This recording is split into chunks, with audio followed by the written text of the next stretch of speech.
Rasa haru dan bahagia terpancar dari wajah para keluarga dan masyarakat tatkala mengiringi keberangkatan para jemaah calon haji asal Kabupaten Aceh Utara.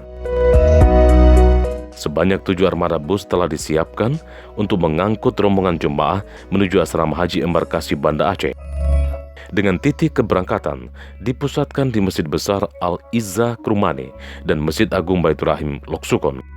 Nantinya, rombongan sebanyak 208 jemaah haji asal Aceh Utara ini tergabung dalam kloter 4 bersama dengan 49 jemaah asal Kabupaten Aceh Tamiang dan 130 jemaah asal Kota Lok Sumawe. Demikian dikatakan Haji Mayusri, Kepala Kantor Kementerian Agama Kabupaten Aceh Utara di sela-sela pemberangkatan jemaah calon haji.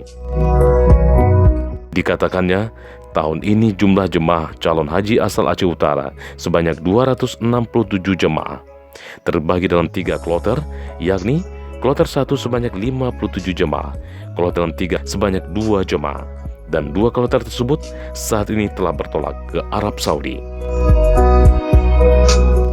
Haji Mayusri turut berpesan kepada para jemaah untuk tetap menerapkan protokol kesehatan dan pola hidup sehat secara disiplin, sehingga keseluruhan rangkaian ibadah haji dapat ditunaikan dengan baik dan memperoleh haji yang mabrur.